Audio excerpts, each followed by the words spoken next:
से, जो कि किसी से लड़ाई लड़ने की तैयारी कर रहे हैं, जहां उनके साथ उनके सैनिक भी हैं। जहां वो देखते हैं कि उन्हें चारों तरफ से घेर लिया गया है और उन पर हमला हो जाता है। देखते ही देखते मूले के सभी सैनिक मारे जाते हैं और अब सिर्फ कैप्टन मूले ही बचा है, जो कि कबीले वाले थे उनको जिन्होंने घेरा था। तब उनका सरदार मबुंगा कैप्टन मूले के साथ हीरे के बदले किसी के लाने की शर्त रखता है।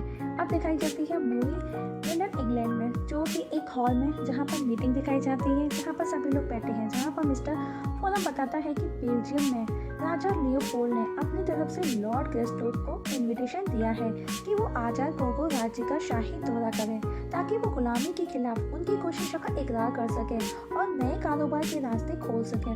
इसके बाद मिस्टर फोलम अफ्रीका की हालत बताता है। तभी वहाँ बैठा विलियम कुछ बोलता है। मिस्टर फोलम, you are just a guest. William कहता है, इंग्लैंड उनका कर्ज चुकाएगा और हम दौलत कमाएंगे। क्या अब हम जाने की तैयारी करें? जिस पर जॉन क्लेटन मना करता है और कहता है, राजा लियोपोल्ड को मेरा माफीनामा भेज दीजिए, और कहता है, मेरा नाम टार्जन नहीं, जॉन क्लेटन द थर्ड है। जॉन और लेडी एलाइस क्लेटन का बेटा, 5th अर्ल ऑफ ग्लेस्टोन, member of the House of Lord. और वहाँ से इतना कह करके चला जाता है। तब विलियम उसके पीछे पीछे आता है और उसे आवाज लगाता है और कहता है, मैं यूनाइटेड स्टेट्स का राजदूत हूँ। मुझे राष्ट्रपति हैरिसन ने यहाँ भेजा है महारानी के दूत के साथ जाने के लिए। मैं चाहता हूँ कि तुम मुझे अफ्रीका ले चलो। जॉन कहता है कि आखिर आप चाहते क्या हैं? जहाँ पर विलियम कहता है कि मैं जानना चाहता हूँ कि एक दिवालिया राजा पूरे अफ्रीका को कैसे चला रहा है। आई थिंक तुमको भी जानना चाहिए। इतना सुन जॉन क्लेटन वहाँ से चला जाता है और गेस्टोक हवेली, जहाँ जॉन क्लेटन अपनी बग्गी में बैठा हवेली को देख रहा है।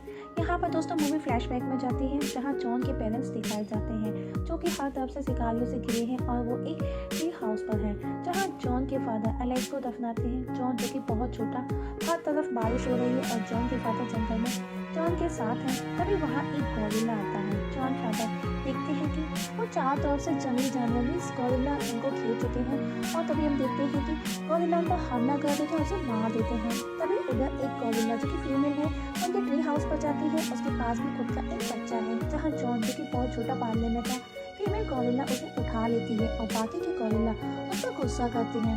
मूवी वापस से प्रेजेंट में आती है, जहाँ जॉन जेन के पास जाता है, जो कि बच्चे को पढ़ाती है। नेक्स्ट सीन में हम देखते हैं जेन जॉन के साथ जाने की तैयारी में लग जाती है, जिसको जॉन मना करता है कि वो उसे नहीं लेकर जा रहा। मुझे तुम्हारी केयर है, हम एक बच्चा ऑलरेडी खो चुके, अब हम दूसरा नहीं खो सकते। मतलब दोस्तों इस बात को यहाँ पर क्लियर कर देते कि जेन प्रेग्नेंट है, और जॉन जेन को रूम में लॉक करके वहाँ से चला जाता है। मूवी वापस से फ्लैशबैक में जाती है, जहाँ जॉन फीमेल गोरिल्ला के साथ दिखाया जाता है। तभी अचानक से एक मेल गोरिल्ला आता है और वो जॉन को ले जाता है। तभी उसे बचाने के लिए फीमेल गोरिल्ला और उसका बच्चा उसे बचाने जाते हैं, जो कि बहुत ही ऑसम सीन है दोस्तों। आपको मूवी जरूर देखनी चाहिए, जो कि आपको स्क्रीन पर नजर आ रहा होगा। मूवी वापस से प्रेजेंट में आती है, जहाँ जॉन कुछ चीज़ों को देखता है जो कि उसके फादर की थी, जिन्हें देखकर इमोशन हो जाता है। इसके बाद जॉन जेन को अपने साथ चलने के लिए भी रेडी हो जाता है और जॉन जेन विलियम अफ्रीका के लिए निकलते हैं। वहीं उधर कैप्टन मूले को पता चलता है कि जॉन जेन विलियम अफ्रीका के लिए निकल चुके हैं, लेकिन उस पर मिस्टर फॉलम जो भी गुस्सा करता है, क्योंकि उन्होंने उनका इनविटेशन ठुकरा दिया है और शिप के थ्रू वो पैदल आ रहे हैं। तब कैप्टन फॉलम को एक हीरा देता है। फॉलम कहता है, अगर तुम इस बार भी नाकामयाब रहे तो मेरा बैंक इस मुआवजे के लिए पार्लियामेंट तक जाएगा। उधर टार्जन एक कबीले के पास पहुंचता है, जहां वो जॉन जेन को देख काफी खुश है, क्योंकि वो जेन की फैमिली है और वो वहाँ पर पली बड़ी है, और वहाँ वाशिंगो भी होता है, जो कि जेन का दोस्त है। उसी रात कबीले के लोग गाना गाते हैं, जो कि टार्जन की स्टोरी है, जो कि वो टार्जन जेन के आने की खुशी में वो सेलिब्रेट करते हैं। जहाँ पर जेन विलियम को एक्सप्लेन करती है, वो उसे बताती है, जो कि स्टोरी फ्लैशबैक में जाती है, जिसे पेड़ों पर रहने वाला भूत समझा जाता था, जिसमें जंगली जानवरों को काबू करने की ताकत थी, क्योंकि वो उन्हें समझता था। उसकी माँ काला, जो कि फीमेल गोरिल्ला जिसने उसे बचाया था, वो उसे बहुत प्यार करती थी, और वहीं काला का बेटा अकुत भी वो सभी इंसानों को अपना दुश्मन समझता था, क्योंकि कबीले के लोग उसके साथियों का शिकार करते थे, जो कि ये सब जेन विलियम को बता रही है। तभी मूवी वापस से प्रेजेंट में आती है। जेन जॉन के पास जाती है, जहाँ मूवी वापस से फ्लैशबैक में जाती है, जहाँ पर टार्जन और जेन को दिखाया जाता है, जो कि टार्जन ने पहली बार किसी लड़की को देखा है और वो उसे टच करता है। वापस से मूवी प्रेजेंट में जाती है, जहाँ टार्जन जेन को किस करता है और उस दौरान दोनों इंटीमेट होते हैं। वो दोनों आराम से सो रहे होते हैं, रात का समय है। कि तभी बाहर सभी कबीले वालों को कैप्टन मूले ने बंदी बना रखा है और कोबा सरदार पर शूट कर उसे मार देता है।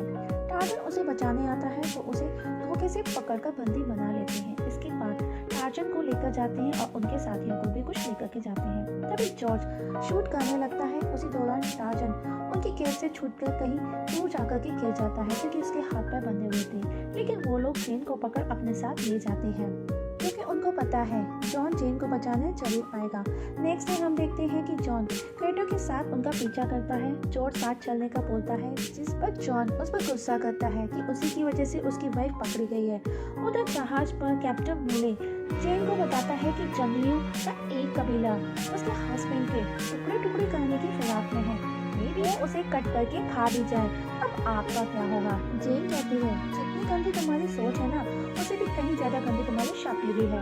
वहीं उधर टार्जन अपने साथियों के साथ जंगल में दिखाया जाता है जहाँ विलियम भी उनके साथ पीछे पीछे है। तब वो एक पहाड़ से कूदते हैं। विलियम भी उनके पीछे पीछे कूद जाता है जिसके बाद जॉन जॉर्ज को अपने बैग पर बिठाकर ट्रेन पर कूदते हैं जहाँ वो देखते हैं कि ट्रेन में उनके और साथियों को बंदी बनाकर लेकर जाया जा रहा है। तब टार्जन ट्रेन के अंदर जाकर सबकी पिटाई लगाता है और अपने साथियों को आजाद करने की मांग करता है। जहां इंजीनियर बताता है कि पुल बनाने के लिए 800 को बंदी बनाया गया है। मेरा इन सब से कोई लेना देना नहीं है, जो कि रोम का पुल है। मेरा फौज से भी कोई लेना देना नहीं है। तब इंजीनियर बताता है कि अगर रेलवे और नदियों को जोड़ दिया जाए तो विद इन 3 डेज काको के लोग किले तक पहुंच जाएंगे। किले रेडी हैं पर फौज नहीं आई। राजा ने उन्हें अभी तक पैसे नहीं दिए जो कि 20,000 है। वो भाड़े के हत्यारे हैं, उनके लिए ये सब आम बात है। विलियम कहता है इस तरह राजा पूरे देश को गुलाम बना देगा। जहाँ टार्जन को ये पता चलता है कि ये सब रोम का प्लान है और वो यहाँ का गवर्नर बनना चाहता है। तभी मूवी फ्लैशबैक में जाती है। यहाँ टार्जन जंगली गोरिल्ला खेल लेते हैं और उसे घायल कर देते हैं। तब जेन उसे अपने साथ अपने घर ले आती है और काला उसे ढूंढते हुए दिखाई जाती है। मूवी वापस से प्रेजेंट में आती है। उधर जेन मूले के साथ खाना खाते हुए बात करती है। जेन मूले पर हमला करने की भी कोशिश करती है पर वो उसे पकड़ लेता है। वो उसे देख लेता है। मूले कहता है मुझे बस टार्जन को सरदार मबूंगा को सौंपना है।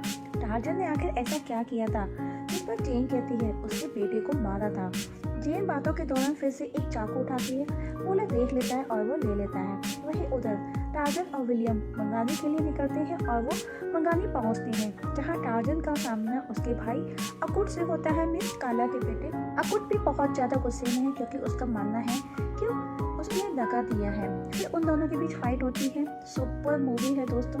टार्जन को खायर का अकुट विलियम पर गुस्सा करता है और वो वहाँ से चला जाता है उन दोनों को वहीं छोड़कर। उसी रात विलियम टार्जन को चींटियों से स्टिच करता है क्योंकि उसके घाव बहुत ही ज़्यादा गहरे थे। विलियम बताता है कि मैंने जो भी किया पैसों के लिए किया, मैं गलत था। तभी वहाँ टार्जन के ओल्ड फ्रेंड्स हाथी आते हैं जिनको देख टार्जन बहुत ज़्यादा इमोशनल हो जाता है। उधर जहाज पर जेन और उसका साथी उनकी छूट से दूर निकल जाते हैं और जंगलों में पहुंचकर दोनों अलग अलग जाते हैं। तभी जेन के सामने गोरिल्ला आ जाते हैं और पीछे पीछे जेन के मूले भी अपने सैनिकों के साथ पहुंचता है। जेन जो कि घुटनों के बल बैठी है वो मूले को बचाती है लेकिन तभी एक सैनिक शूट कर देता है। उधर जॉन को जैसे ही जेन की आवाज आती है वो उसकी आवाज को फॉलो करने लगता है। उधर मूले उन गोरिल्ला पर फायरिंग करवाता है। तभी वहाँ टार्जन भी पहुँचता है जहाँ उसे उसके साथी गोरिल्ला मरे हुए मिलते हैं जिन्हें देख वो बहुत ज्यादा दुखी है।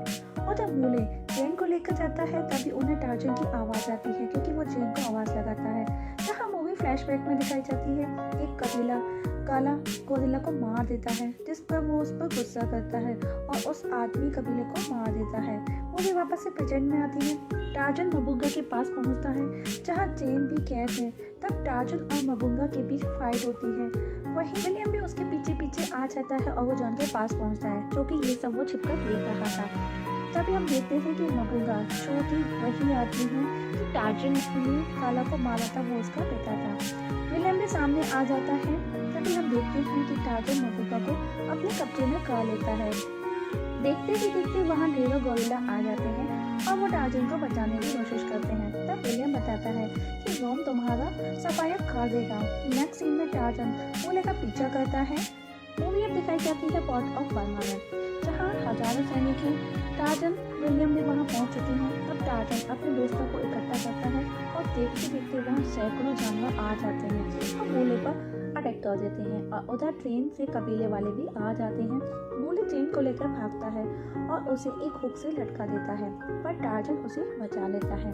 उधर विलियम 1986 की मैक्सिम मॉडल वाली उसे गन मशीन मिलती है, जिससे वो मूले की शिप पर फायरिंग करता है। वहीं मूले टार्जन को बेहोश कर देता है पीछे से अटैक कर और उसे टूटते शिप से बांध देता है। तभी टार्जन अपने दोस्त मगरमच्छों को बुलाता है और चेन को तोड़ देता है, जिससे मूले ने उसको मारा था। और इसके बाद मूले को मगरमच्छों के सामने छोड़ देता है और तभी वो जहाज ब्लास्ट हो जाता है, जिससे ब्लास्ट से मिस्टर फनम की बोट भी पानी में पलट जाती है और इस तरह से टार्जन और कबीरों की जीत हो जाती है और मिस्टर फनम वापस लौट जाता है।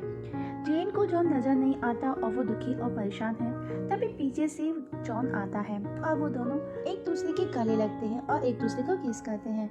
वहीं विलियम बेल्जियम किंग सेकंड को लेटर लिखता है, जो कि एविडेंस के साथ भेजता है कि आप कांगो के लोगों का फायदा उठाकर उन्हें अपना गुलाम बना रही हैं। मूवी 1 साल बाद दिखाई जाती है, जहां क्योंकि जॉन वापस अपने कबीले के लोगों के साथ जी रहा है।